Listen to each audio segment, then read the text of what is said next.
Welcome back to Just Keep Parenting, everybody. Happy to have you join us today as we continue to learn more from Dr. Becky Bailey's book, How to Easy to Love, Difficult to Discipline, right?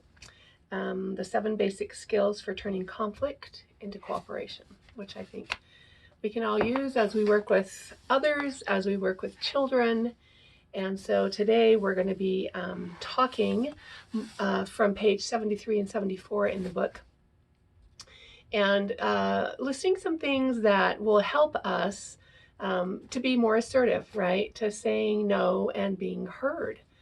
And so Becky talks about an experience in her life where she had a bunch of books. And a colleague said, "Hey, I let so-and-so borrow your books, and I hope you don't mind." Well, she did mind, right? And this colleague had definitely crossed a line. And so instead of going to talk to this colleague about it, she went to talk to a friend about it, right? And was just so angry that this colleague had been presumptuous. And anyway, she went to talk to 3 other people about this colleague. And she labeled that as, trying to fix a problem with her fridge by trying to fix her car, right? Just it didn't go together when she took time to actually think about it. So as she reflected and wondered why she didn't just go and talk to the colleague about it, she came up with these 3 statements, right? And I think we will all understand and feel these 3 statements, right? What good would it do now, right? It's past. I don't want to hurt her feelings. Probably you already did by going to talk to other people, right? And I don't know what to say, right? So those are the 3 things that she figured out about the problem. And upon more reflection, she recognized that the first response indicated, right, that she felt like her voice lacked power. What good would it do now? Well, your voice will have power now or then, right? The second response had her lying to herself, right? Because telling other people surely hurts the colleague's feelings.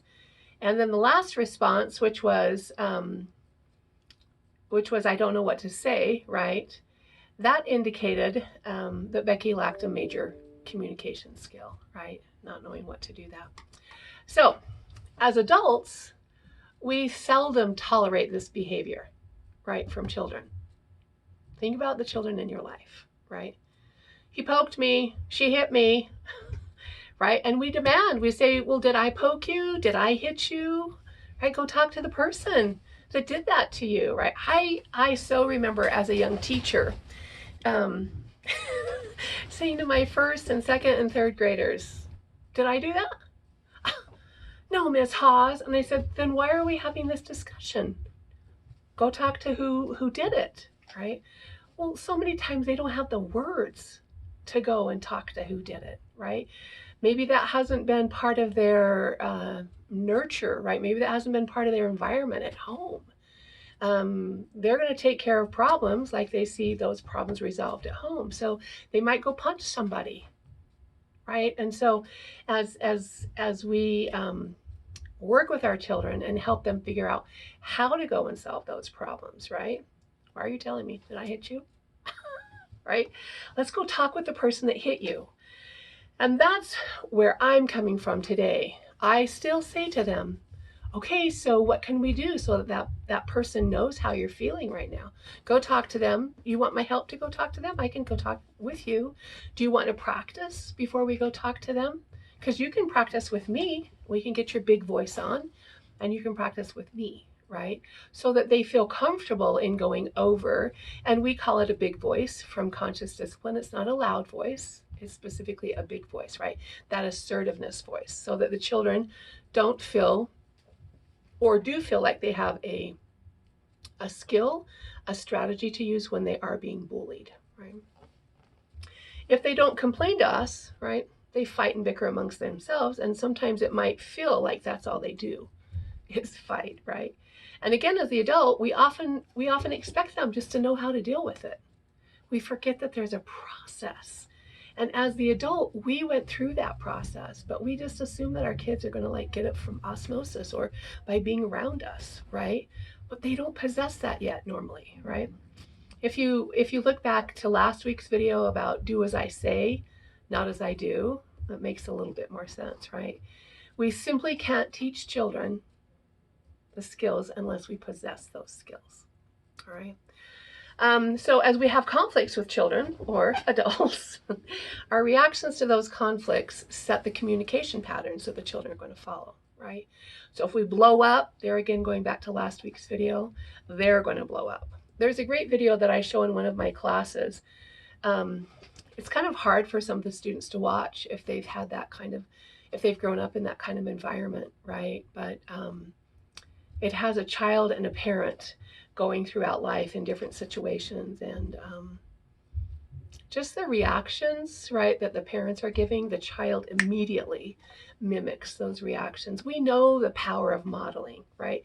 That's not something that's new to us, but sometimes we forget when we're in emotion, in an emotional state, that we are modeling, right? And so we react, the children follow, right?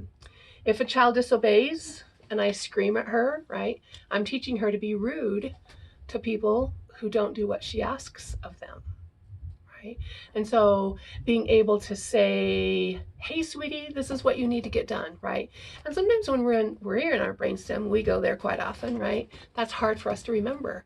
And that's why we do the rewind, right? Oh, honey, I am so sorry. I just yelled at you. That is not how I should treat you. Let me do a rewind and I'll try it again, right? So that they can see us making the mistake. We're human. We learn from our mistakes, do the rewind, and try it again. So if I permissively, right, allow children to ignore limits, right? I told them again and again not to do that on the slide, right? As we were debriefing in class, I said, did you ever set a consequence? Remember, we've talked about the rule of 3. We've talked about the rule of 3 on videos too, right? The first time you give them the instruction or the direction. The second time you give them a reminder, right? Some people call it a warning, but a warning is a pretty negative word that we use with children. But if we give them a reminder about what the expectation was, right? A reminder with the consequence, right? Sweetie, we just talked about this. You need to go down the slide. If you're going to continue to go down the slide, then the next time you'll need to leave the playground area, right? You'll need to go find somewhere else to play. And then we follow through. So they do it the wrong way, right? And we have them leave. We've talked about this, sweetie. So you're chosen to go to a new place on the playground. When you come back, you're welcome to come back here and go up the stairs and down the slides, right? And so we allow children to be permissive, right? I had a chat with my student teacher this week too about as she's trying to get the children to listen, right? She's doing it in a very loving way, but there's 4 or 5 reminders to the same child, right? And there's no consequence, and consequently there's no follow through. So we talked about permissive teaching as well, right? And we're all learning how to help ourselves help the children, right? So when we do that with children, right, when we permissively teach them or guide them, right, we're teaching them to infringe on others and to let others infringe on them, right? Yeah, it's really okay. No big deal. You can just step on me if you want to. That's what we're teaching others to do. That's how we're teaching them to treat us, right? So assertiveness is the heart of discipline.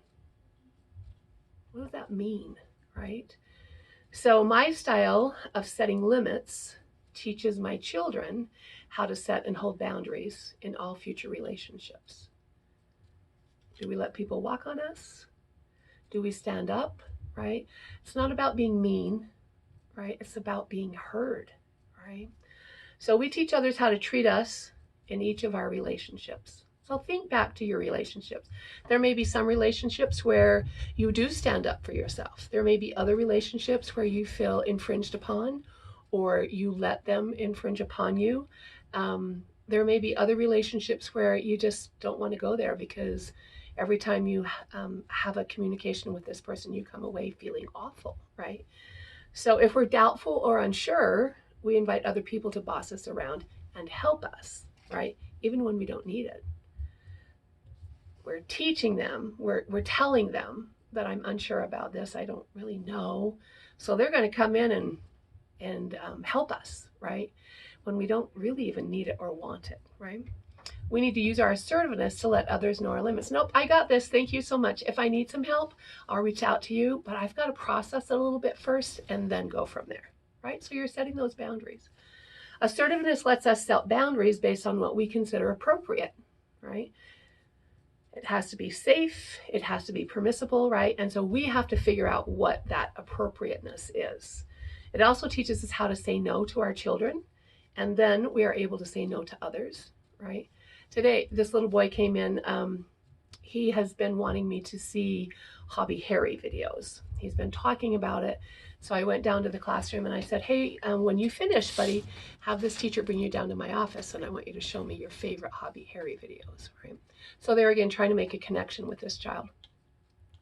So he comes down and he said, Miss Tori, can you find Hobby Harry? Sure. So we pull it up. He said, oh my gosh, these are my favorite. I mean, he's just glowing, right? And I said, well, I want to know which one's your favorite because I want to save them to watch later. So he said, well, scroll down a little bit. So I'm, oh yeah, that one, right? So I'm scrolling and watching. Anyway, as we finish up, I said to him, thank you for the ideas. I'm going to watch them this weekend. As we finish up, he notices this dory fish that sits on my desk, right? And inside this dory fish, there's candy. And so he flipped it up and he said, oh, I'm noticing there's candy in there. And I said, you're right, buddy. There is some candy in there. He kind of looked at me. You could see him like, are you going to give me any? And I said, sweetie, that candy is for kids that come back. And I said, so you came to school today, but when you finish preschool and you come back, then that candy is there for you. It's not just for anybody that comes to my office. Setting the boundaries, helping him to understand. And he said, oh, okay. And he left, right? So setting those boundaries for them, they need to know. He wanted that candy, right? And does it matter? Does it matter if I give him a piece of candy, right? That's not the issue. The issue is bigger than that, right? He goes back to the classroom. He sees that everybody wants a piece of candy. So considering what did she talk about? Considering what's appropriate, right? What's safe and what's permissible. That was not permissible, right, for me to give him that and walk back into the classroom. So assertiveness is a medium through which we can teach children the value of respect, of self, of ourselves, and of others, right? So if you need some other help on being assertive, Brene Brown is one of my favorite authors. She's got a podcast out now that has quite a few episodes in it about how to unlock things. So anyway, thanks for joining me today here at Just Keep Parenting. Give yourself some kudos today. Notice some things that you're doing well with your parenting. I know with my teachers, as we debrief every day, they will start down the negative path. And I said, nope, not right yet. Let's talk about the positive first, and then we'll talk about what we can do to change, right? But what are you doing that's good? Pat yourself on the back today. Parenting is hard. Teaching is hard, right? But if we focus on what we do well, then we're less likely to focus so much on what we do negative. Thanks for joining me today. Have a great weekend, and we'll see you next week on Just Keep Parenting.